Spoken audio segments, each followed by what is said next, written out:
Bonsoir à tous. Bonsoir. Donc, je me présente, je suis docteur en lait, néphrologue à l'Association pour le traitement de l'insuffisance rénale.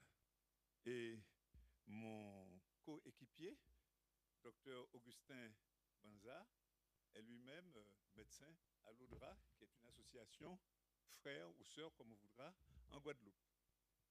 Alors, nous allons traiter ce soir de la dialyse hors centre. Je pense que tout le monde sait à peu près que ce qui distingue la dialyse, c'est la dialyse en centre des autres modalités de dialyse.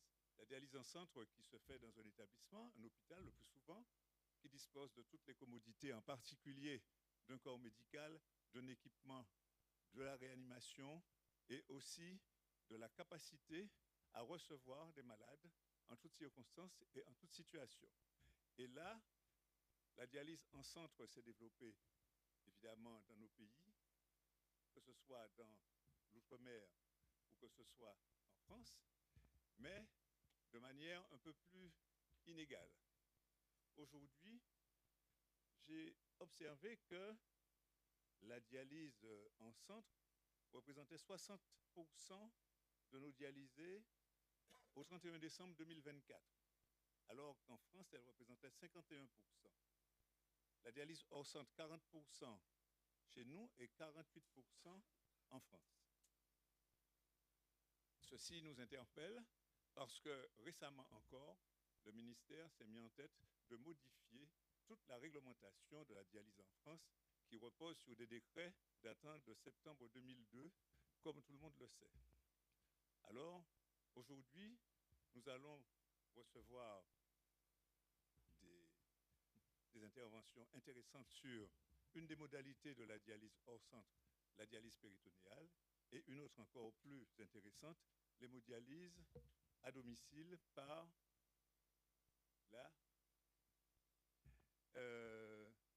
l'hémodialyse quotidienne, qui est une belle innovation dans ce domaine. Je voudrais quand même vous dire deux petits mots sur la Martinique, sur un peu l'histoire. Notre première dialyse à domicile a eu lieu en 1981 à la demande de Laura Paris, qui avait un Martiniquais en dialyse qui voulait absolument revenir à la Martinique. Ils nous ont expédié un générateur de dialyse Drake Willock, où tout était mécanique avec manivelle et tournevis. Et ce patient a été convenablement dialysé à domicile pendant plusieurs années, jusqu'à ce que son Doberman lui a causé une blessure sur sa fistule et qu'on soit obligé de le mettre en dialyse péritonéale. Parce que la dialyse péritonéale est arrivée à la Martinique peu de temps après, c'est-à-dire la première dialyse en centre a eu lieu en 1978 et la première dialyse à domicile en 1981, et la dialyse péritonéale a suivi avec l'initiative prise par Moncrief et Popovic, assistés de Oreopoulos, qui étaient les inventeurs du système, et avec Baxter et Trevnol, qui avaient décidé que pour les habitants de l'extrême nord du Canada, il fallait une dialyse possible malgré l'éloignement des hôpitaux. Et nous avons eu notre première dialyse péritonéale à la Martinique avec des praticiens qui sont encore là. Il y avait le docteur Sadreux qui est là, il y avait le docteur Audry et moi. Par la suite, les médecins qui sont arrivés ont aussi pris le pas et nous avons continué la dialyse péritonéale jusqu'à ce jour où nous avons quand même une équipe qui fonctionne. Voilà les quelques mots que je voulais vous dire à ce sujet. Donc, nous allons commencer tout de suite.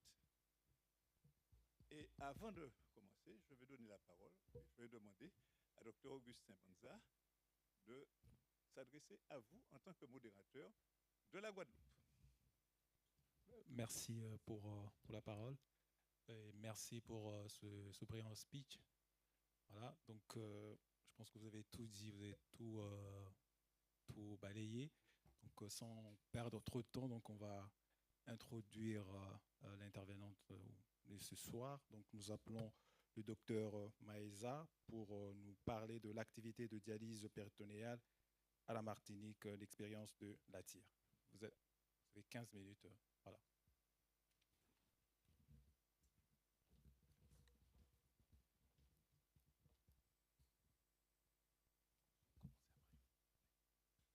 Bonsoir, voilà. Donc, on va vous parler de notre expérience de dialyse péritonéale qui dure depuis quelques années. Ce topo sera fait en deux parties. Une partie faite par l'infirmière spécialisée, référente d'épée en Martinique, à la tire, et la deuxième partie par moi-même. Oui, bonjour, moi c'est Madame Geneviève. Donc, comme le docteur Maïsa m'a présenté, je suis l'infirmière référente en dialyse péritonéale. Donc, je fais juste une petite introduction juste pour présenter un peu la dialyse péritonéale. Donc, la dialyse péritonéale reste, malgré ses avantages reconnus, une modalité encore sous-utilisée dans de nombreux territoires. Pourtant, dans un contexte insulaire marqué par des contraintes géographiques, organisationnelles et démographiques spécifiques, elle représente potentiellement bien plus qu'une simple alternative technique. L'insuffisance rénale terminale représente un enjeu majeur de santé publique dans les territoires ultramarins, notamment du fait du poids important du diabète et de l'hypertension. Donc, la dialyse péritonéale, elle repose sur un principe simple mais remarquable: utiliser le péritoine du patient comme membrane semi-perméable naturelle. À travers ce système, il y a des échanges diffusifs qui permettent l'élimination des toxines, l'urée et la créatinine, et des échanges convectifs via l'ultrafiltration qui assure l'élimination de l'eau. Nous avons deux grandes modalités. Donc, la dialyse péritonéale continue en ambulatoire. Donc, c'est une technique qui est faite principalement par les patients à domicile, assistés d'une infirmière libérale en journée.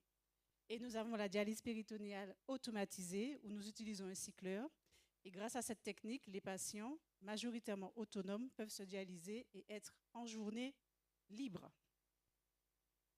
Alors, les bénéfices bien connus, donc il y a une meilleure stabilité hémodynamique pour les patients, il y a une préservation de la fonction rénale résiduelle, il y a une qualité de vie potentiellement supérieure et l'autonomie du patient.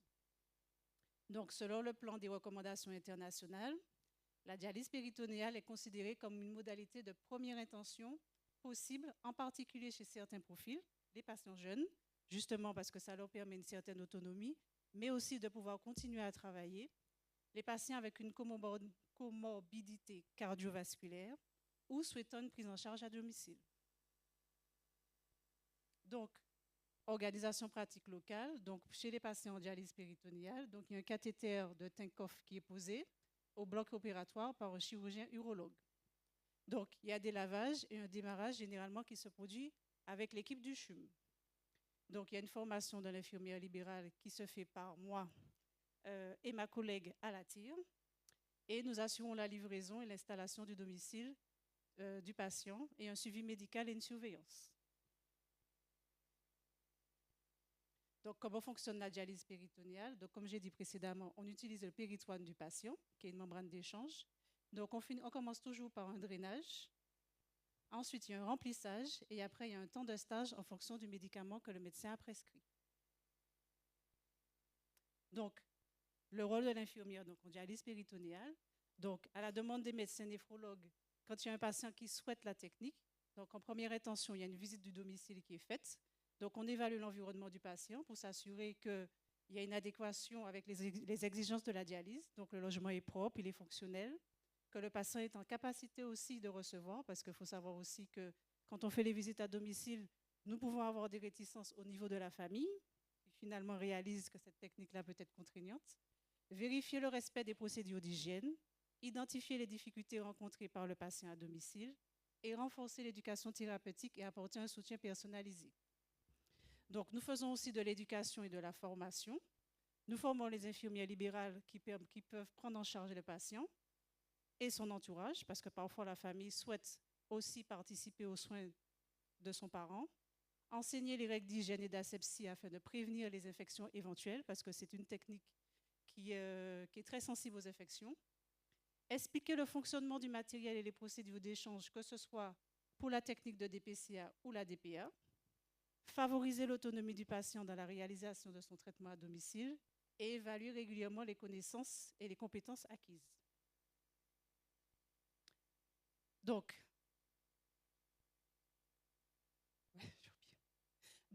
en règle générale, nous avons les surveillances du patient. Une fois que le patient est à domicile, on s'assure bien sûr de faire les soins, de la réalisation des soins du cathéter, les changements du prolongateur, les tests de perméabilité qui sont réalisés tous les 6 mois. On vérifie le bon fonctionnement du matériel On gère les stocks des consommables nécessaires au traitement des patients parce que c'est nous qui nous assurons de la livraison au domicile du patient. Dès qu'il y a un problème d'approvisionnement, c'est nous qui nous en chargeons. Et on s'assure de l'organisation de la collecte des dasseries au domicile des patients. Donc, je fais donc du coup un travail de coordination des soins entre le patient, le néphrologue, l'hôpital, la pharmacie et les prestataires de santé. Donc, je coordonne aussi la prise en charge des séjours des patients quand ils souhaitent venir en vacances en Martinique.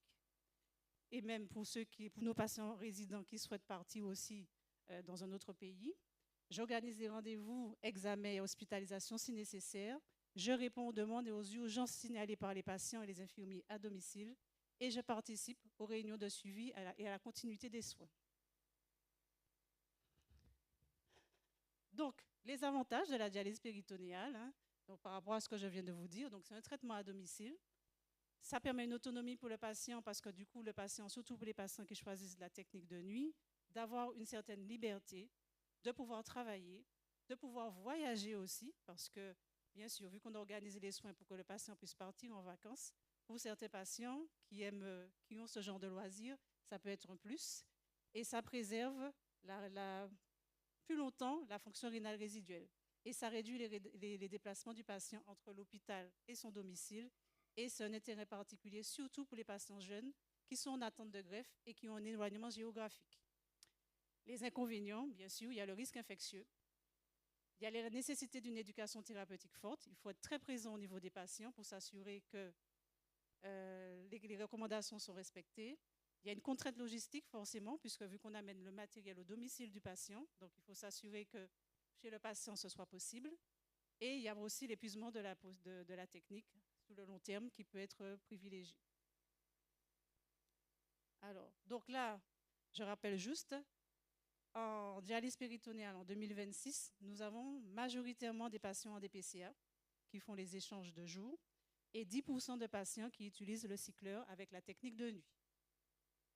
Donc, le type de poches que nous utilisons, donc, ce sont majoritairement des poches, la Physionil 40 qui est pauvre en calcium, la Physionil 35 riche en calcium, l'extranil et la Nutriniel. Donc, la dialyse péritonéale en Martinique permet de désengorger les centres d'hémodialyse quand on a suffisamment de patients. Elle offre une souplesse organisationnelle précieuse sur un territoire insulaire. Elle favorise le maintien à domicile essentiellement pour la qualité de vie. Mais cela suppose bien sûr une formation rigoureuse des patients, un suivi rapproché et structuré, une implication forte des équipes paramédicales et surtout, cela suppose une vraie volonté médicale. Je donne la parole à Dr Maïsa.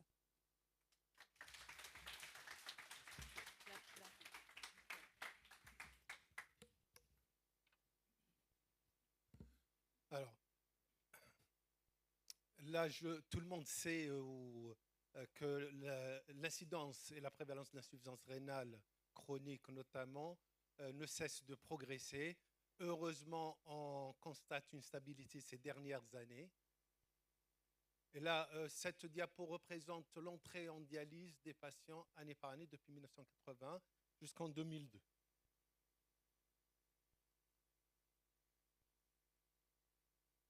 Les patients diabétiques payent un lourd tribut à l'insuffisance rénale, puisque là, on voit l'entrée en dialyse des patients diabétiques sur la période 80-2001. Alors, quand on regarde la période 95-99, on voit que l'effectif de dialyse péritonéale des patients représentait à peu près 15% de l'effectif total des malades dialysés en Martinique.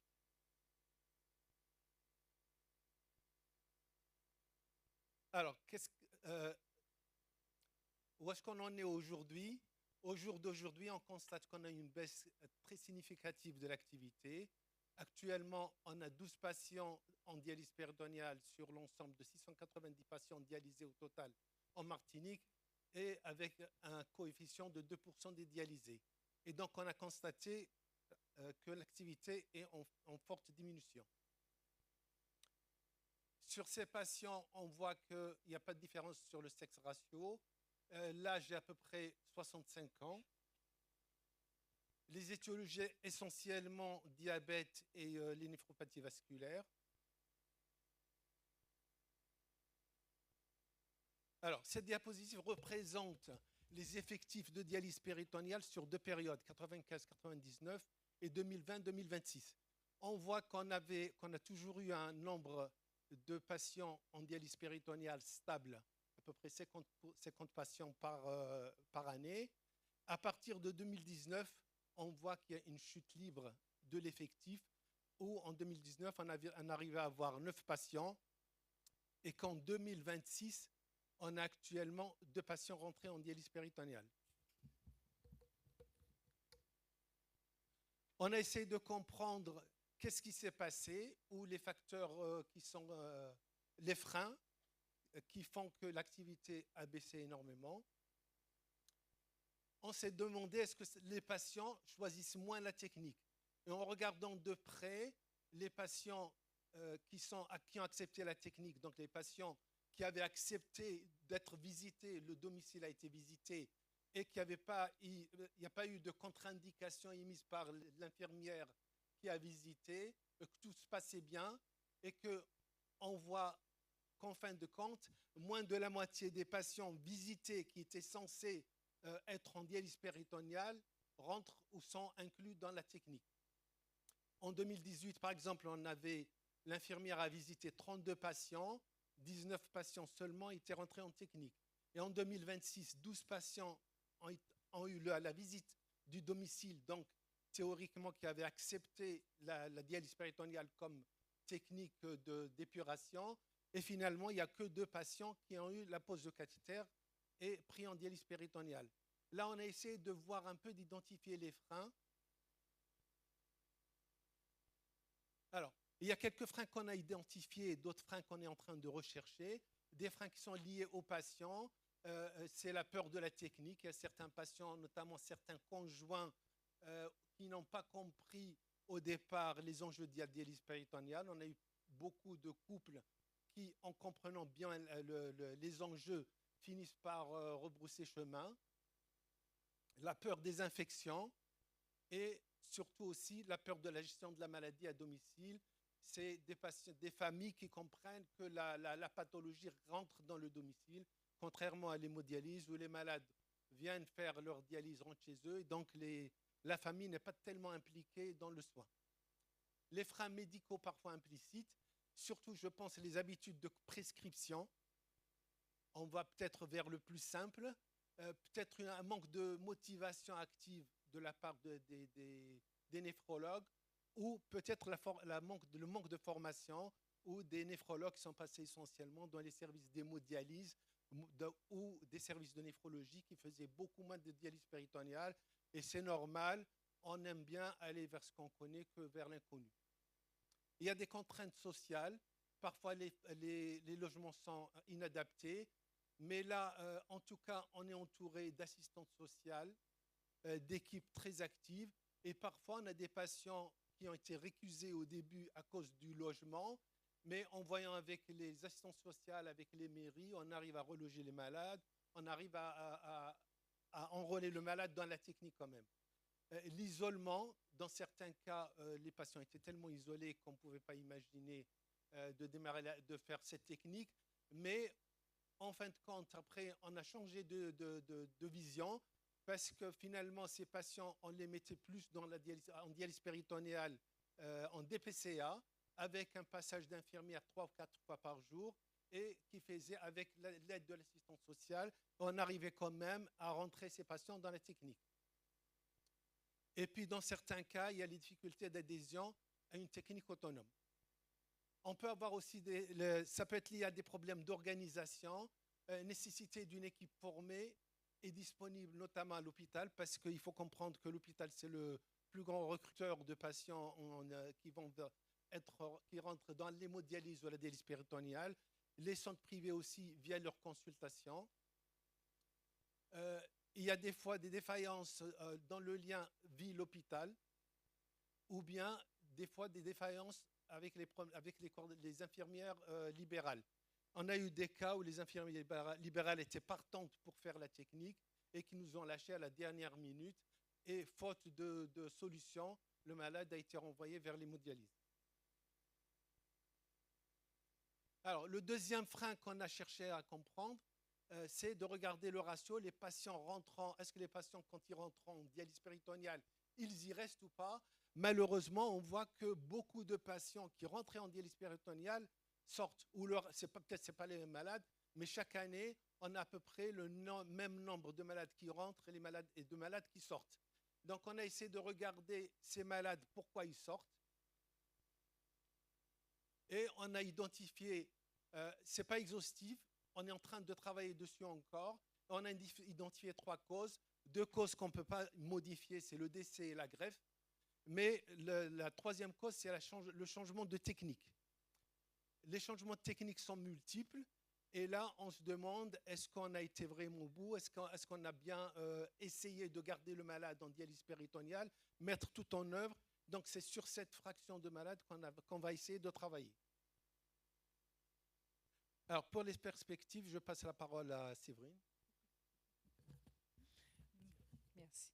Donc, ce que nous espérons, c'est de pouvoir promouvoir l'ADP par les médecins. C'est terminé. C'est vraiment terminé. De promouvoir l'ADP par les médecins, à assurer le parcours d'épée clairement identifié entre l'hôpital et le libéral, donner une place à l'ADP à l'hôpital, c'est-à-dire avoir une équipe dédiée, si c'est possible, à l'hôpital, coordonner, renforcer avec les libéraux et un protocole de suivi harmonisé. Parce que ce qui serait intéressant, c'est former davantage les patients à cette technique, les infirmiers et les médecins. Valoriser la dialyse péritonéale, qu'elle ne soit pas perçue comme une alternative, mais comme une option à part entière, parfois prioritaire, surtout lorsqu'il s'agit, dans certains cas, de patients jeunes, du groupe sanguin et sous liste d'attente de greffe. Voilà. Donc, juste pour dire qu'en Martinique, pour la dialyse péritonéale, ce n'est pas un problème de faisabilité. Nous savons faire, nous avons les compétences, nous avons les patients, mais nous ne proposons pas toujours suffisamment cette modalité. La dialyse péritonéale représente bien plus qu'une technique. C'est une organisation et une opportunité supplémentaire offerte aux patients. Maintenir cette compétence locale constitue un enjeu majeur de santé publique en Martinique. La dialyse péritonéale n'est pas une technique marginale, c'est une modalité complémentaire de suppléance rénale qui nécessite surtout une expertise, une coordination, une formation des équipes et surtout une anticipation. Maintenir une activité dialyse péritonéale en Martinique représente un enjeu d'accès aux soins, d'autonomie des patients et la diversification des offres thérapeutiques. Cette opportunité ne se réalisera pas seule, elle dépend de nous, de notre capacité à proposer, accompagner et surtout croire en cette modalité. Je vous remercie. Merci.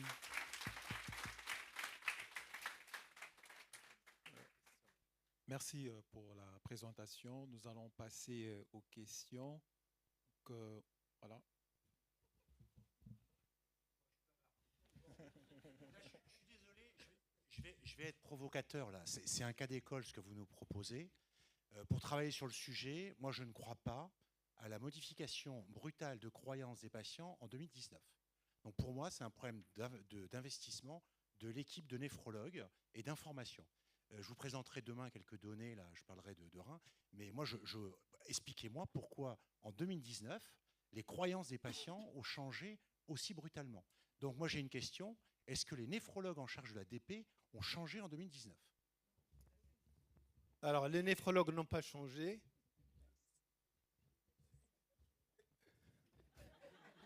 Les néphrologues sont là. Alors, qu'est-ce qui a changé? Moi, je ne crois pas au changement des patients. Vas-y, Cédric.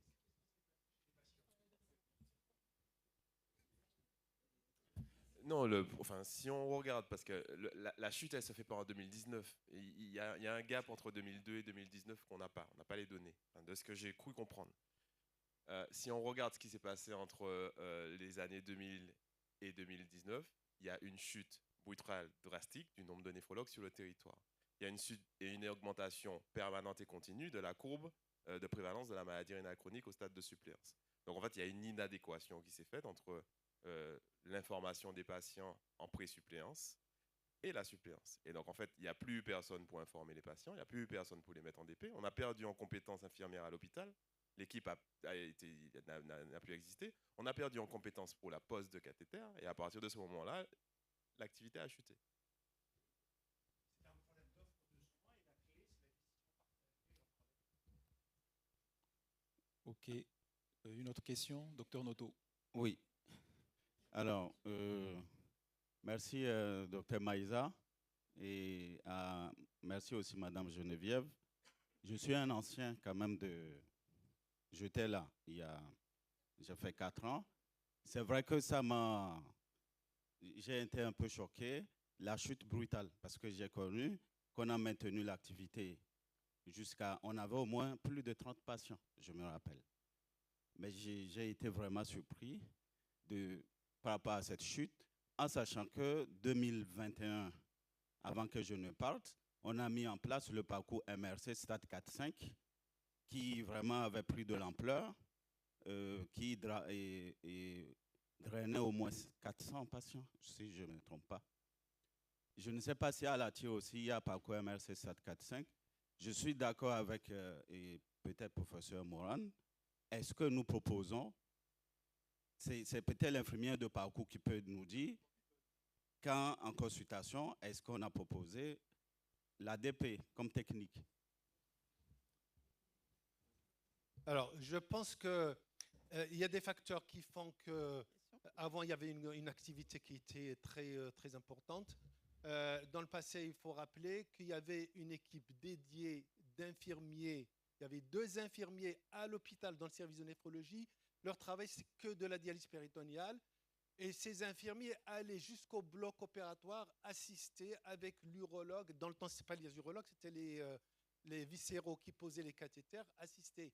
Et donc, après, avec des pressions de personnel, le manque de personnel, cette équipe a été diluée. Donc, les infirmiers sont rentrés dans le pool d'infirmiers. Hein. Et là, je pense que ça a été un peu quand même un facteur qui était important. Le deuxième point, je pense aussi, c'est peut-être que les néphrologues ne proposent pas assez la technique. Hein. Il y a aussi le fait, je pense, que d'être passé de chirurgiens viscéraux qui posaient les cathés aux chirurgiens, aux urologues, parce qu'on n'a pas les chiffres, mais on avait constaté quand même beaucoup d'échecs de pose de cathé. On avait des patients qui voulaient faire de la dialyse péritoniale, ils ont eu leur cathéter. Et au moment de démarrer la dialyse péritoniale, le cathé ne fonctionne pas. On propose aux malades, on repose un nouveau cathéter, vous passez en hémodialyse. Les malades ils disent on ne veut pas vivre l'expérience de 2 fois, ils partent en hémodialyse. Donc, c'est le même problème que l'abord vasculaire, je pense, pour l'hémodialyse. Donc, on n'a pas des gens qui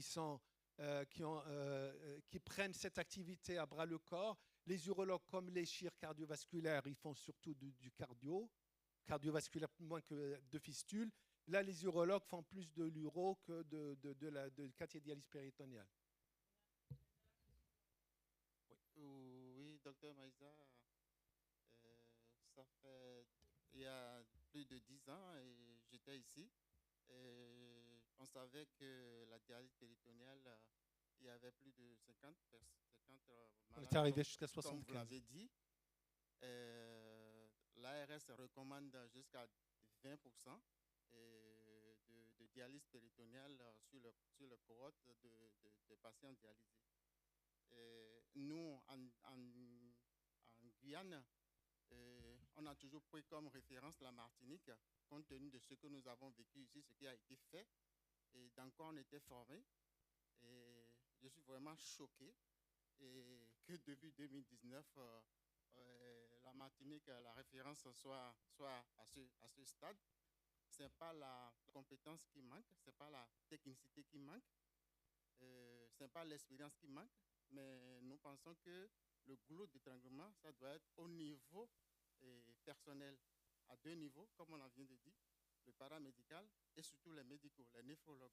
Est-ce que, comme on l'a dit, à partir du stade 4, est-ce que toutes les techniques dans la dialyse péritoniale sont présentées et expliquées aux patients? Parce que sans ça, le recrutement va freiner. Ça, c'est certain.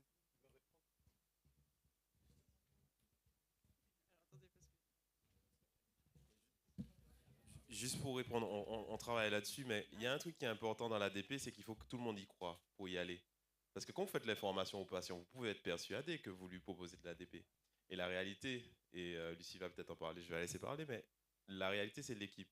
La réalité, c'est le parcours patient. Et moi, je suis persuadé que l'ADP, c'est une bonne technique. Quand je suis arrivé en 2020, j'ai mis pas mal de patients en DP. On a essayé.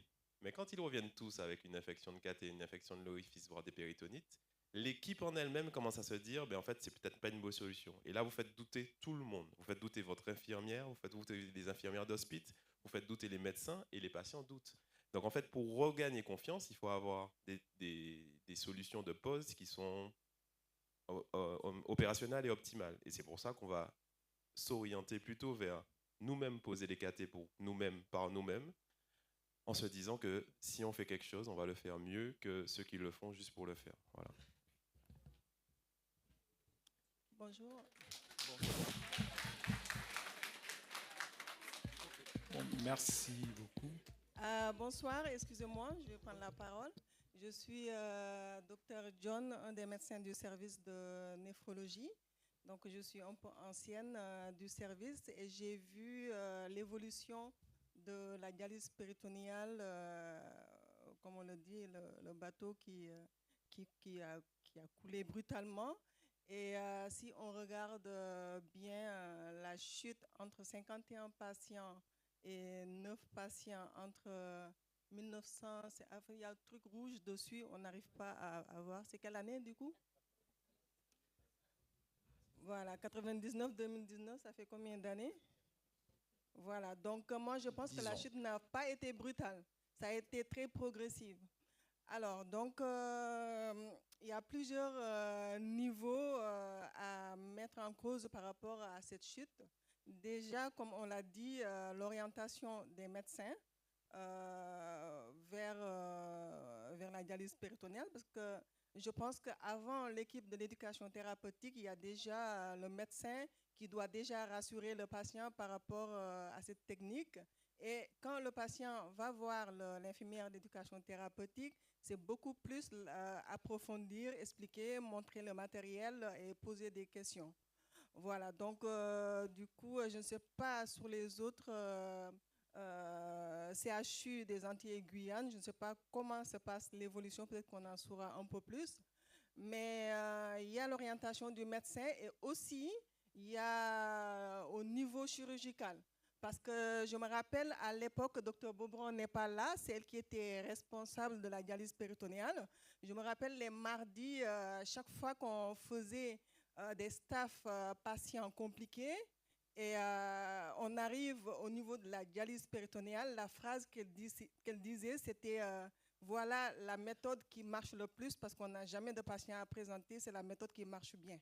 Parce qu'on avait rarement des complications liées à la dialyse péritonéale. Voilà, et donc, comme je disais, il y a les chirurgiens, les urologues.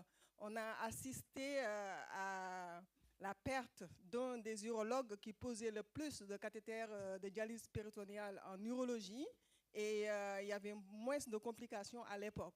Mais il y a un certain moment où on a eu beaucoup de nouveaux arrivants qui posaient des cathéters, et nous avons assisté à, franchement, des complications qui ont fait que, progressivement, on voyait qu'on avait beaucoup de pertes de patients. Donc, des patients qui étaient dans la méthode et qui ont été enlevés de la méthode parce qu'il y avait des complications. On en a vu de très graves qu'on a pris en charge en hospitalisation. Voilà. Donc, et puis, hormis cela, Dr Aglaé, il est venu, il a monitoré, rajouté et amélioré le stade, le parcours MRC 4-5 qui existait déjà avant qu'il n'arrive. Mais du coup, nous avons une infirmière qui est là, Madame Valloni, qui présente la méthode de manière vraiment comme ce qui est recommandé. Mais le problème qui se pose, c'est que nous avons une petite réticence, je pense, de l'équipe.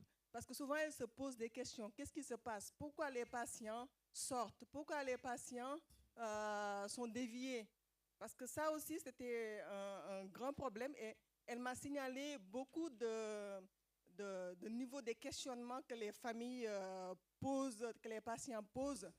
nous sommes en Martinique, nous sommes entourés par la mer, il y a des loisirs, il y a beaucoup de choses qui font que les patients, progressivement, ils se disent que cette méthode avec un pansement sur le ventre, je risque d'avoir beaucoup de problèmes par rapport à mes divertissements. Désolée, je parle beaucoup. Alors, je vais répondre à ta question. Alors, justement, j'ai fait la visite à domicile d'un patient la semaine dernière. Et justement, même s'il a vu cette Madame Valloni pour discuter avec elle de la dialyse péritonéale, on lui a posé le cathéter en urgence. Quand j'ai été le voir, on lui en avait déjà parlé et je lui ai expliqué les avantages qu'il aurait pu avoir. Il y a beaucoup de choses qu'il n'avait pas compris.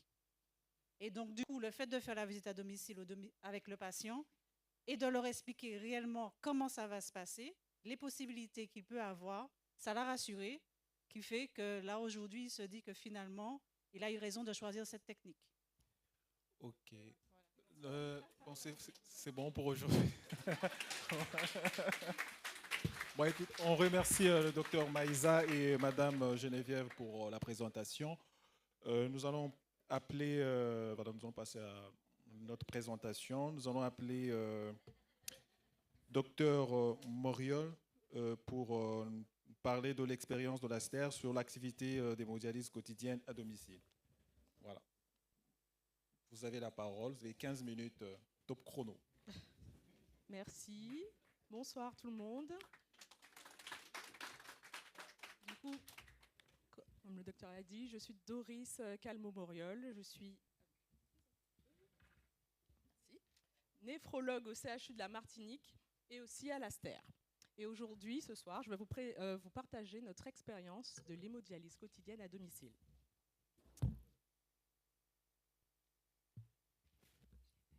Alors, l'hémodialyse quotidienne à domicile, mais qu'est-ce que c'est? Tout est dans le nom. C'est une technique d'hémodialyse qui se réalise au domicile du patient. La particularité, c'est que c'est la fréquence, puisque le patient, il dialyse plus souvent, mais avec des séances qui sont plus courtes et avec des débits plus faibles. À qui s'adresse cette technique? Alors, tout simplement à tous les patients qui sont capables de comprendre, d'apprendre et de réaliser les gestes, avec un domicile qui est adapté. Petite particularité française, il faut qu'il y ait un entourage à la maison. Il faut que pendant la séance de dialyse, il y ait quelqu'un qui soit présent. Et puis, point le plus important, il faut que le patient montre du coup sa motivation à s'impliquer davantage dans sa prise en charge. Comme l'ont dit les collègues un petit peu avant, les techniques de domicile sont des techniques encore peu développées en France, et particulièrement la dialyse quotidienne à domicile qui représente moins de 10% des dialyses. Alors, quel intérêt de cette technique par rapport à la dialyse classique en centre? À mon sens, l'intérêt principal, c'est vraiment d'essayer de s'affranchir du cadre un peu contraignant qui est la dialyse en centre. Et comme on l'a vu, le patient il a des séances plus douces et donc mieux tolérées sur le plan hémodynamique. C'est vraiment une des techniques qui se rapproche le plus de la physiologie du rein, puisque le patient, comme on l'a dit, dialyse tous les jours, donc il y a moins de variations entre chaque séance. Point important, le patient il gagne énormément en liberté d'organisation, puisque le patient il dialyse à l'heure qu'il souhaite. Et puis bien sûr, il a moins de contraintes, en tous les cas alimentaires et hydriques.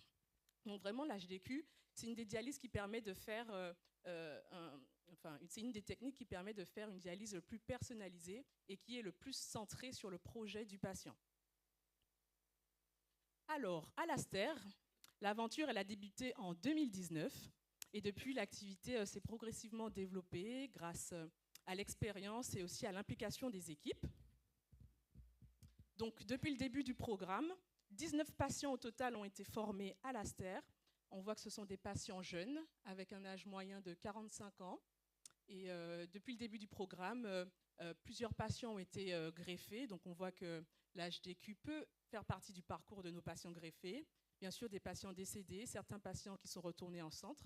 Et actuellement, on a 5 patients à domicile, dont 2 qui sont en train de finaliser leur formation. Depuis le début du programme, on a déjà aussi accueilli 28 vacanciers. 8 vacanciers.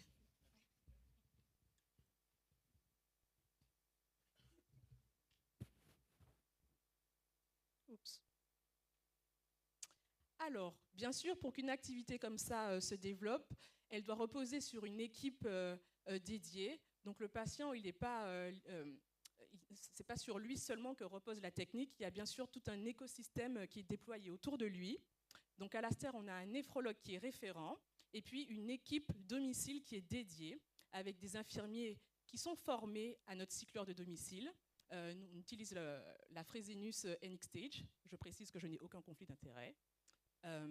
Et puis le reste de l'équipe, on a une secrétaire dédiée, plusieurs infirmiers qui sont formés à la création et au suivi du butanol. On reviendra juste après sur cette technique. On a les techniciens pour les maintenances de cycleurs, les installations à domicile, et puis le PureFlow dont mon collègue vous parlera juste après. Et puis bien sûr, l'informatique pour former les patients sur le télésuivi. Alors, à l'Aster, du coup, le parcours, il est quand même bien structuré et chacun sait bien ce qu'il a à faire. Étape probablement la plus importante, c'est la sélection du patient. Avec la cadre, on s'assure des motivations et des capacités de compréhension des patients. Et puis, on réalise surtout une visite avant l'intégration dans le programme, une visite à domicile pour s'assurer de l'accessibilité de ce domicile, éventuellement de la place de stockage, de savoir s'il y a un ascenseur si besoin, et puis bien sûr de la salubrité du logement. Deuxième étape, création du butanol, je reviens juste après dessus. Et puis, partie importante, c'est la prise en main du cycleur par le patient. Donc pendant 4 à 6 semaines, le patient il vient tous les jours à l'Aster pour appréhender sa machine, apprendre à la monter, à changer ses poches, à appréhender toutes les alarmes. Et puis enfin, on forme les dents, on installe le patient, on lui apprend à télésaisir ses séances. Donc en tout, ce programme il dure environ 10 à 12 semaines pour permettre une installation sécure du patient à domicile.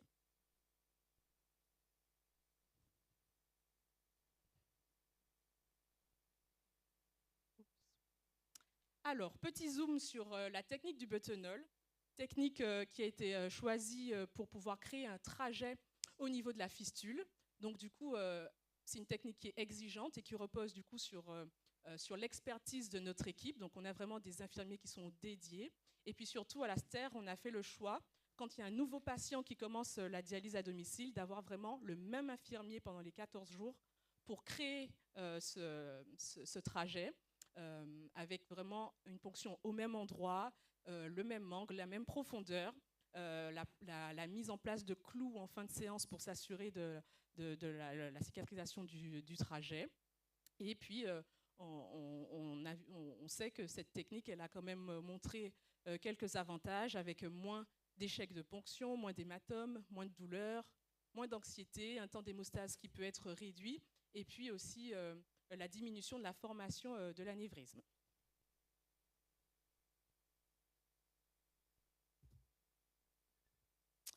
Alors là, je vous ai mis un exemple d'une prescription type. Comme on l'a déjà vu un peu, les particularités sont la durée qui sont plus courtes et puis surtout les débits qui sont plus faibles, notamment le débit dialysa qui ne dépasse pas les 200 ml par minute. Et puis, autre particularité intéressante, c'est qu'on n'a pas forcément besoin d'anticoaguler le circuit. Alors, à l'Aster, le suivi se base sur plusieurs piliers, dont le premier est la télésurveillance. On utilise l'application du coup Teradom, c'est l'application domicile d'hémodialyse, où on apprend au patient à implémenter ses données de séance. Puis ensuite, il y a les consultations et les replis. Donc le patient, il est replié une fois par mois en centre à l'Aster, où on réalise le bilan mensuel et éventuellement les perfusions de fer pour les patients qui en ont besoin. Et à la suite de ça, chaque mois, le patient est convoqué en consultation médicale pour faire le point sur les résultats du bilan, pour éventuellement adapter le protocole et les traitements. Autre point important, c'est vraiment la partie logistique où la livraison des consommables doit être organisée. Donc à l'Aster, les patients sont livrés chaque mois et au préalable, ils doivent nous transmettre l'inventaire des consommables qu'il leur reste.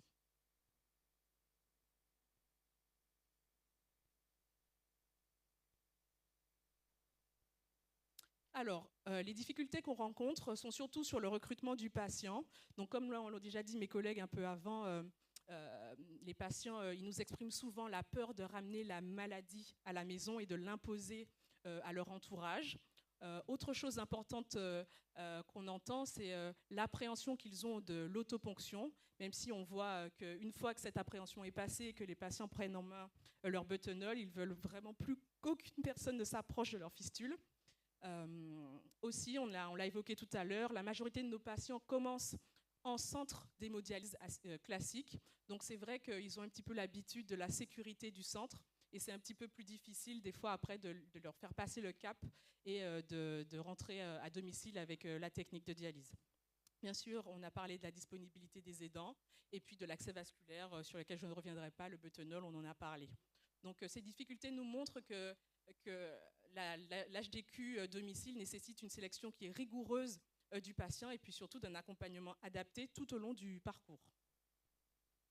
Alors, pour conclure, je vais dire que notre expérience de l'HDQ à l'Aster nous montre que c'est une technique qui est réalisable en Martinique. On a pu remarquer que les résultats sont encourageants, on a des bons retours des patients et de leur entourage.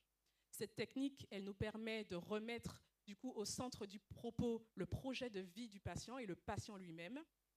On peut voir, on a constaté que le défi, il n'est pas tant technique comme pour la DP, mais plutôt organisationnel. Et on voit bien que ça fonctionne parce qu'on a une équipe qui est dédiée, disponible, et puis surtout un parcours qui est bien structuré. Donc voilà, pour finir, le développement du domicile, qui englobe aussi la DP, constitue une priorité pour l'avenir de la suppléance de nos territoires. Et on pourrait ainsi construire le projet du patient voilà, au plus proche de ses besoins. Je tiens tout particulièrement à remercier toute l'équipe de l'Aster, particulièrement les soignants, les secrétaires, les techniciens, sans qui cette activité ne pourrait pas exister. Merci de votre attention. Merci, Dr Moriol, pour la présentation. Et patience. On va prendre trois questions parce que voilà, on est en retard. On peut? OK.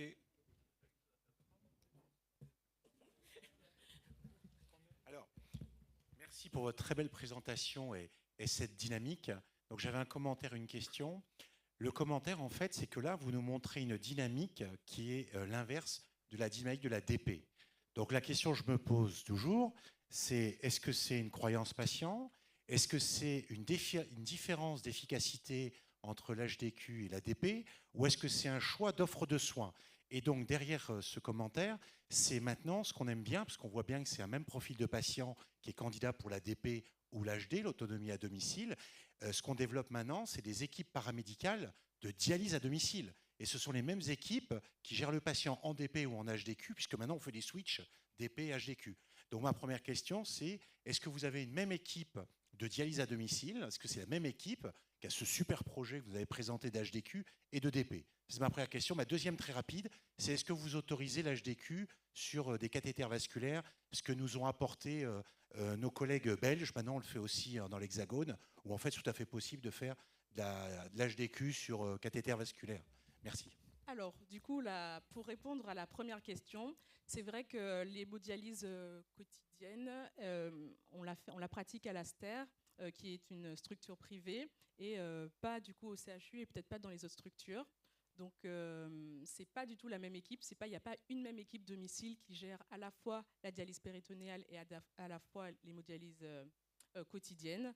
Donc, c'est sûr qu'il y a ce biais un peu de sélection où, bien sûr, en projet, on va mettre en place un peu plus, une organisation, en tout cas pour le plus gros pool de patients qui est le CHU, pour avoir une présentation plus exhaustive et vraiment plus juste des différentes techniques qui sont possibles. Mais c'est vrai que notre recrutement, il est souvent par déjà des patients qui sont en hémodialyse en centre et souvent de notre centre. Donc voilà, ceci peut expliquer cela. Et le cathéter, pardon, eh bien non, on n'a pas encore... on était resté sur le fait que les cathéters n'étaient pas vraiment autorisés et utilisés en métropole, mais c'est vrai qu'on va se mettre à jour. Challenge accepted. Oui, mais en Martinique, il y en a. Donc challenge accepted quand même. Oui, parce que des fois, ça peut être un frein, donc il faut lever ce frein. Oui. Bonjour, moi je suis interne en pharmacie. J'avais juste une petite question. Est-ce que vous avez un pharmacien dans votre structure? Et deuxième question, comment est-ce que vous fournissez les patients? Parce qu'on sait qu'il y a des ruptures partout, etc. Est-ce que c'est vous qui commandez les produits, qui livrez les patients, ou est-ce que vous avez des partenariats avec des pharmacies pour ça? Et bien du coup, question joker, parce que du coup, on est un peu en intérim de pharmacien, mais on a un pharmacien, une pharmacienne dédiée qui s'occupe avec les logisticiens de commander et de livrer nous-mêmes les consommables. Donc je laisse la place à Dr.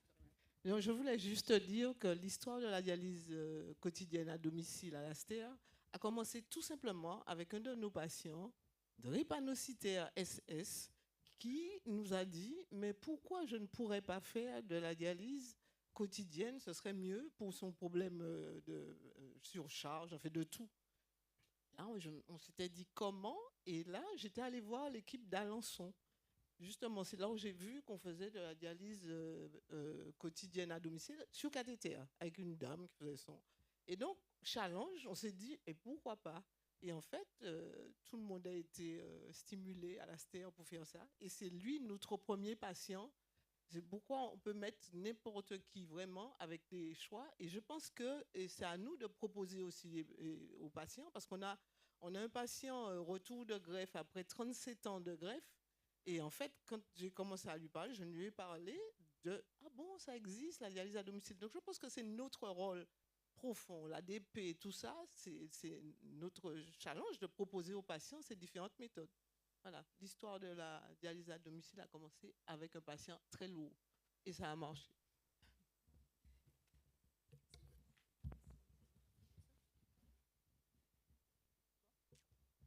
Guillaume, à toi. Oui. Une autre question? Ah, c'est bon, ça va? Ok, allez-y. Bonjour à tous, je prends le relais, Guillaume Tepi, technicien à l'Aster. Je vais vous présenter l'intérêt du PureFlow pour nos territoires insulaires.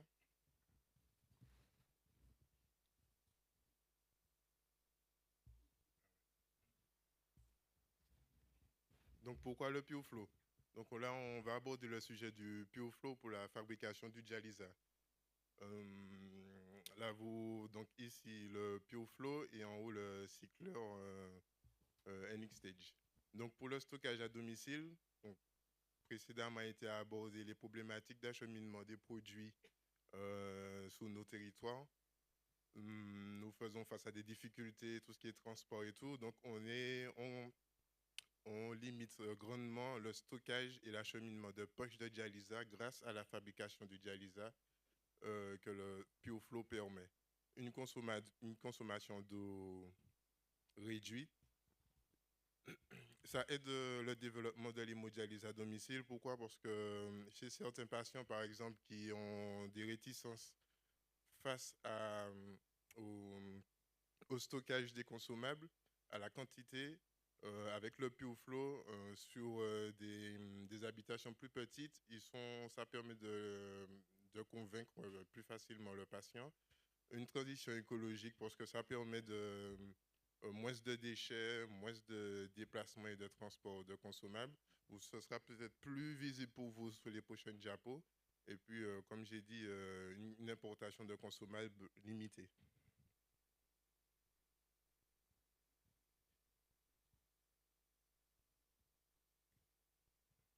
Donc, le rôle du PureFlow, donc, je vous ai parlé de fabrication de dialysa. Donc, à partir de l'eau du réseau chez le patient, le PureFlow crée du dialysa via un concentré, une poche qu'on appelle sac, un concentré. Donc, à partir de l'eau de vie, le PureFlow crée une poche de 60 litres de dialysa, ce qui permet d'éviter l'utilisation de poches de 5 litres pour une prescription standard. Je parle de 20 litres pour la séance de 2h30. Donc, le patient utilise 4 poches de 5 litres qu'il doit soulever tous les jours pour se dialyser, du moins 6 jours sur 7. Donc, avec le PureFlow, ça lui permet d'éviter cette manutention-là Donc, ce sont les poches de dialysa que vous voyez ici. Donc, sur le PureFlow, sans le PureFlow, sur le cycleur, pardon, donc sans le PureFlow, c'est ce que le patient utilise quotidiennement. Donc c'est plus d'autonomie pour le patient, moins d'encombrement sur le stockage des consommables et puis une logistique pour le centre optimisée pour l'acheminement du matériel et le stockage en centre. Voilà, donc là, je vais vous présenter un peu l'écosystème du PureFlow. Donc là, vous avez les accessoires pour le pré-traitement avec ligne de drainage, une ligne d'alimentation en eau avec un régulateur de pression et un filtre à sédiments, et puis d'autres accessoires en fonction de l'emplacement et du branchement de l'alimentation en eau du PureFlow.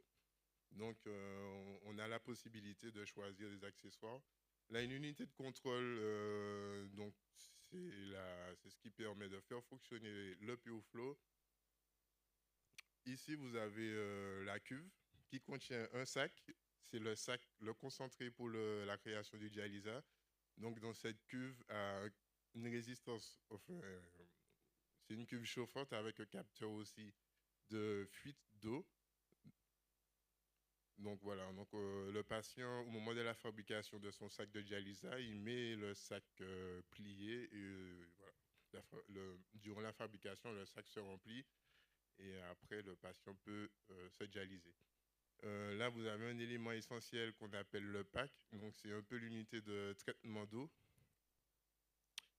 Après le pré-traitement, donc là, vous avez le traitement d'eau qui se compose un peu comme ça. C'est une succession de filtres et filtres à charbon, voilà, avec une résistance qui permet d'indiquer un petit peu si l'eau est trop chargée à un moment donné. Donc, le PAC, la durée de vie du pack, pardon, est pour 3 ans. Donc, vous avez une résistance qui permet, pour 3 mois. Et vous avez une résistance en fonction de la qualité de l'eau et des secteurs géographiques qui permet, une fois que le pack est saturé, la résistance en fait cède et le pack est à changer. Voilà. Donc, c'est une sécurité qui permet de garantir une eau ultra pure. Et donc ici, vous avez un exemple de l'unité de contrôle en fonctionnement. Bien sûr, avec les lignes, on ne voit pas très bien, mais là, la poche de dialysa est remplie, finie et amorcée, prête à démarrer pour la prochaine dialyse. Donc, je vais revenir un peu sur le fonctionnement du PureFlow. Donc, à partir de l'eau de ville, vous avez là, comme je vous ai dit, le pack. Donc, qui s'amorce sous 2h30. Donc, on le reçoit vide, plein d'air. Et durant 2h30, donc, avec l'eau de ville, donc les filtres, les différents filtres se remplissent. Il y a des contrôles de conductivité pendant tout le processus. Et ensuite, une fois que donc, le pack est prêt, le patient charge ce qu'on appelle le sac. Donc, c'est le concentré de dialysa, pour ensuite lancer une préparation de ce sac de 60 litres. Donc, c'est un sac de 60 litres qui est valable 5 jours. Donc, pendant 5 jours, le patient peut utiliser donc, son dialysa. Bon.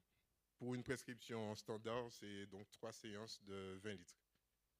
Voilà. Et puis... Donc, je vais aborder un petit peu avec vous la sécurité du système. Donc, à chaque démarrage du dispositif, donc, il y a plusieurs vérifications automatiques, donc de pression, d'arrivée d'eau, différents contrôles de la conductivité pendant la production, la réalisation du pack et avant la production du sac, un contrôle de température. Donc, durant la dialyse, constamment, un contrôle de température. Une fois que le patient a réglé la température du dialysa, le dispositif veille à ce qu'il n'y ait pas de défaillance à ce niveau-là. Donc, il y a plusieurs détecteurs de fuite aussi sur le dispositif, fuite d'eau et fuite de dialysa. Différentes alarmes de sécurité, de protection et un contrôle des chloramines après la fabrication de chaque sac de 60 litres le patient doit valider après un contrôle via une boîte LED que son sac de dialyse est conforme et ne contient pas de chloramine, est validé sous l'unité de contrôle que tout est OK. Donc j'ai voulu mettre un petit peu un point d'honneur sur une alternative, le PureFlow, une alternative plus sobre en ressources, avec une réduction de plusieurs postes d'émissions en CO2. Donc, moins de transport de consommables. Donc, pour schématiser un peu, pour une dialyse, plutôt que le patient, donc, sans PureFlow, il utilise 4 poches de dialyse de 5 litres, 6 fois par semaine. Donc, avec le PureFlow, on a bien sûr moins de stockage, moins de transport de consommables de dialysants, en tout cas. Et voilà, ce qui fait une réduction, voilà, qui contribue à la réduction d'émissions de CO2. Les volumes stockés, comme on en a parlé, donc moins de dialysats, moins de cartons, la diminution d'emballage et des déchets associés, la fabrication du dialysat à partir de l'eau du réseau, et bien sûr l'optimisation de la logistique à domicile, donc une rotation de livraison moins importante, un stock moins important, la consommation de dialyse à la demande, donc par là, c'est-à-dire que le patient, il programme ses 60 litres, un volume de 60 litres avec un débit de 10 litres par heure, donc à la demande, il peut programmer son dialyse sur son PureFlow. Moins de déplacement du personnel médical, c'est-à-dire en centre, on a tous les jours l'IDE, enfin toute l'équipe qui se déplace. Là, le patient est chez lui, il vient en repli une fois par mois en consultation, une ou deux fois, une autre fois par mois. Donc, il peut par mois 2 ou 3 fois se déplacer en centre. Et plutôt qu'en hémodialyse quotidienne, 3 fois par semaine. Voilà, tout ça contribue à la réduction d'émissions de CO2.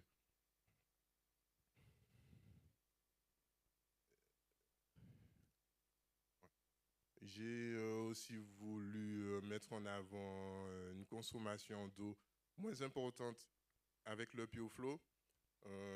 Bon, c'est une estimation. Je me suis pas. Donc c'est un calcul que j'ai fait juste avec une dialyse standard avec un patient en hémodialyse conventionnelle en centre, 19 000 litres, sans compter alors la désinfection, la préparation du dialysat. Donc on est juste sur un temps de dialyse de 4 heures en HD conventionnel. Voilà, donc j'ai calculé sur une année, environ, on est à 19 000 litres par an, contrairement au PureFlow, toujours sans prendre en compte la préparation du pack, juste avec une fabrication de dialysat de 2 sacs de 60 litres par semaine sur une année, on est environ à 7 000 litres par an. Voilà, j'ai un peu voulu pointer du doigt aussi cette différence. Voilà, je vous partage un peu quelques photos d'installation à domicile. Donc, comme Dr Calmo l'a abordé précédemment, nous faisons des visites à domicile et on essaye au mieux de s'adapter à l'environnement du patient et de permettre au patient et à la famille d'être plus à l'aise et confortable que possible. Donc, on s'adapte en fait. S'il faut créer au niveau du raccordement de point d'eau, s'il faut rajouter ou créer, on s'adapte. Donc là, vous avez le raccordement de l'eau au PureFlow. Donc, différents styles de raccordement que j'ai voulu mettre en avant. Là, le patient, là, c'est la ligne de drainage que vous voyez, donc les effluents. Le patient, par rapport à la configuration de son logement, il était obligé de mettre dans son lavabo. Ici, vous avez une autre installation où la patiente, elle a créé la salle de bain d'eau à son lit. En fait, là, c'est sa chambre. Et la salle de bain, sans savoir qu'elle allait se mettre à domicile. Bon, finalement, ils ont abandonné le projet, donc ça a bien servi pour créer un coin PureFlow, enfin, dialyse à domicile. Donc ici, on est sur toujours au même endroit. Donc c'est le premier jour de dialyse à domicile. C'est pour ça que vous voyez les poches. Donc une fois qu'on installe le patient à domicile, on livre le matériel, mais le PureFlow, donc le sac et le sac de dialyse n'étant pas encore amorcé, donc le patient fait sa première dialyse sur poche. Et pendant ce temps, il prépare son pack et son sac de dialyse pour commencer dès le lendemain sur une dialyse avec le PureFlow. Là, vous voyez un petit peu le stock de consommables bien réduit. Bon, malheureusement, je n'ai pas pu mettre en avant la différence entre la quantité de stock qu'il y a avec PureFlow et sans PureFlow. Bon, ici, vous avez un patient en dialyse, voilà, avec là c'est la poche de NaCl, le NaCl pour le cycle pour l'amorçage de la cassette, restitution et bolus. Avec le PureFlow, donc le patient est en dialyse.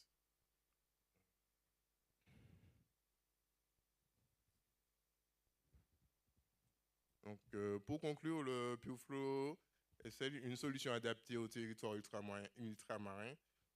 Donc, favorise l'autonomie du patient et le développement de l'hémodialyse à domicile. Ça fait vraiment pencher la balance, je pense, sur le choix du patient à aller à domicile par rapport au volume de stockage des consommables et à la facilité d'utilisation du dispositif. Une optimisation logistique, donc réduction d'acheminement de consommables avec toutes les problématiques qu'on connaît ici, enfin, sur nos territoires insulaires.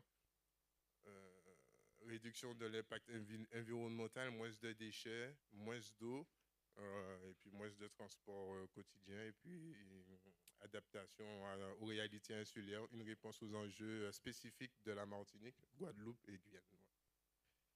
Merci de m'avoir écouté. Merci pour la présentation. Est-ce qu'il y a des questions dans la salle? On va prendre quelques questions.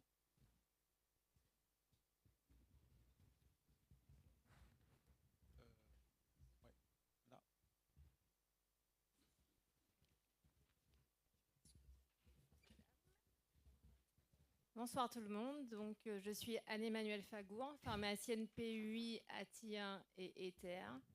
Eh bien, bravo Guillaume pour cette magnifique présentation. Merci. Voilà. Et oui, c'est un superbe système, hein, le système PureFlow. Alors, ma première question, c'est l'expérience TER. Ça fait depuis combien de temps que vous l'utilisez? Là, on l'utilise pleinement depuis 3 ans. Et on a des retours vraiment positifs. Voilà. La moindre panne qu'on a, le patient tout de suite, je ne veux pas dire que c'est la panique, mais il commence un peu à se dire, bon, ben voilà, retourner sur un volume de stockage plus important, sur une manutention plus importante. Donc voilà, c'est vraiment pour le patient un atout majeur. Et pour les analyses d'eau, voilà, les prélèvements, est-ce que tu peux nous expliquer un petit peu comment tu contrôles la qualité, enfin vous contrôlez la qualité du liquide ultra pur du dialysat? Enfin. Alors le dispositif ne nécessite pas de contrôle bactériaux ou endotoxines.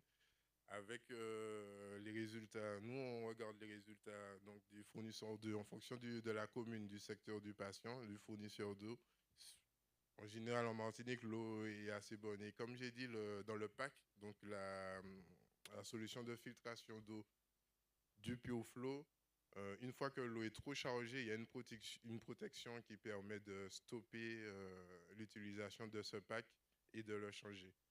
Donc, on ne fait pas d'analyse d'eau, sauf cas exceptionnel. D'accord, donc vous ne contrôlez pas la bactério? Non, on n'a pas besoin, non. Alors, besoin, je ne pense pas. Enfin, je pense qu'il faut contrôler parce que les textes sont toujours anciens. C'est vrai qu'ils n'ont pas encore vraiment abordé ce système PureFlow puisqu'il y a la garantie fabricant. Mais les textes concernant la qualité de l'eau pour l'hémodialyse, en fait, ils sont anciens, hein, et ils sont très exigeants. Donc, je pense que c'est bien de faire des contrôles bactériaux. C'est-à-dire, oui, mais le fabricant, voilà, nous garantit que le PureFlow, une fois que le pack... Tu peux avoir une saturation, puisque oui, ça existe dans les installations. Mais comme je dis, oui, voilà, en cas de saturation... Bactérienne, On a déjà eu le cas récemment. Par exemple, on a un patient au Saint-Esprit où il y a eu des travaux et une coupure d'eau importante avec une saturation importante du réseau. Voilà, en fait, le pack s'est mis en protection tout de Et il suite. bloque, en fait. Et il bloque, voilà, il s'est mis en protection. Donc, ce qu'on a conseillé aux patients, donc moi, j'ai contacté la SME qui m'a confirmé les faits. Les travaux sur le réseau. Donc, voilà, j'ai dit aux patients, ben, écoute, on va passer en poche quelques temps, enfin, en équipe, hein, donc, je dis, mais voilà, on travaille en équipe avec la cadre et toute l'équipe HDQ. Donc, on a pris la décision de dire aux patients de passer en poche quelques temps, voilà, avant de recommencer sur un nouveau pack. Oui, je vais te donner le micro, docteur Arcade. Et moi, j'ai une question pour les éléments lourds, les autres contaminants, donc l'aluminium. Là aussi, le pack bloque. Oui, le pack, il est étudié pour. Oui, il bloque. Eh bien, bravo. Oui, merci. En tout cas, en 3 ans, on n'a eu aucun problème voilà, de patients contaminés ou autre. Là, il y a une question là.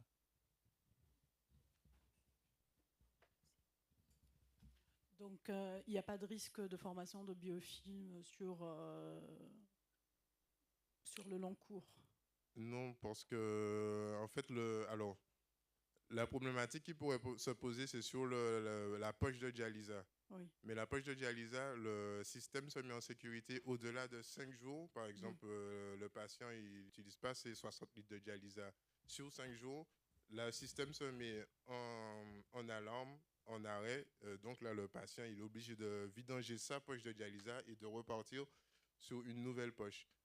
Et donc, ce serait là la seule problématique, mais le PureFlow, la seule stagnation possible, en tout cas sur du long terme, ce serait au niveau de la poche de dialysa. Mais le PureFlow, au bout de 5 jours, bloque l'utilisation de cette dialysa si la poche, il reste encore de l'eau dans la poche. Et ma deuxième et dernière question, par rapport au coût des différents filtres qu'il faut changer au fur et à mesure, est-ce qu'il y a une grande différence de coût entre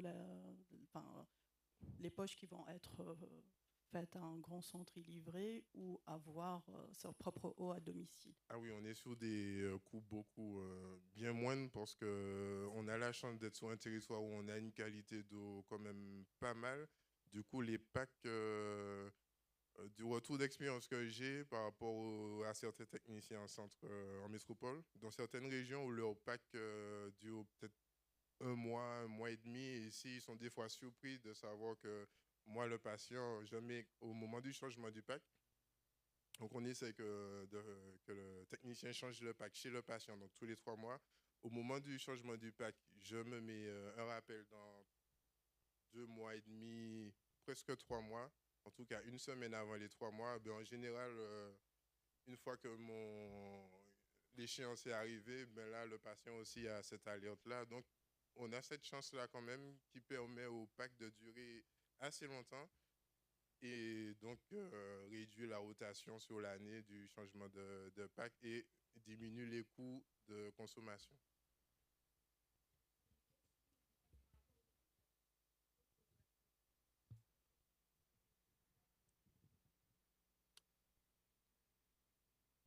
Alors, 7000 litres, c'est vrai que c'est énorme. Enfin, ça paraît énorme comme ça, mais sur une facture d'eau, c'est environ, on avait fait les calculs chez notre premier patient qui s'inquiétait, c'est moins de 80 € sur l'année.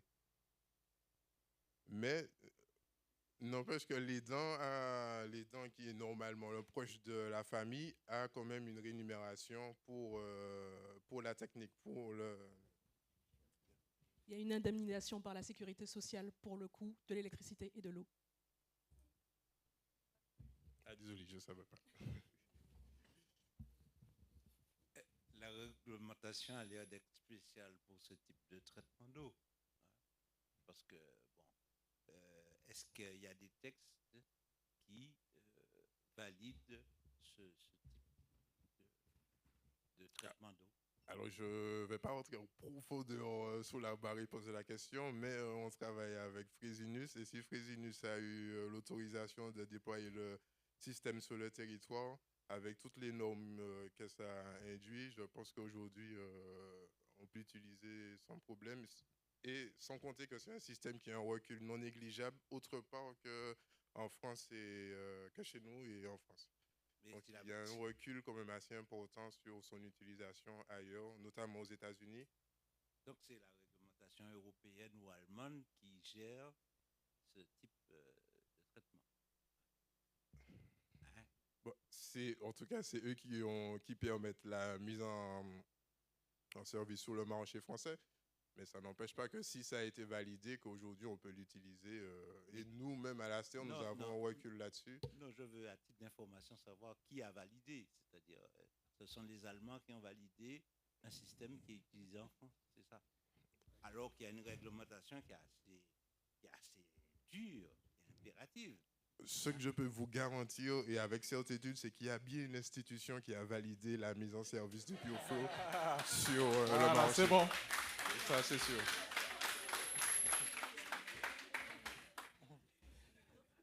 Bon, je pense que c'est bon pour aujourd'hui. Je vous laisse clôturer.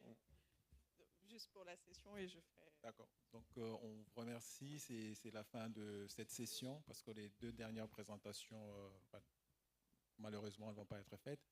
Donc, on clôture la session, voilà, cette session. Et peut-être la journée d'aujourd'hui. Et on se revoit demain. Voilà, alors, je remets la parole à la modératrice. Allez-y.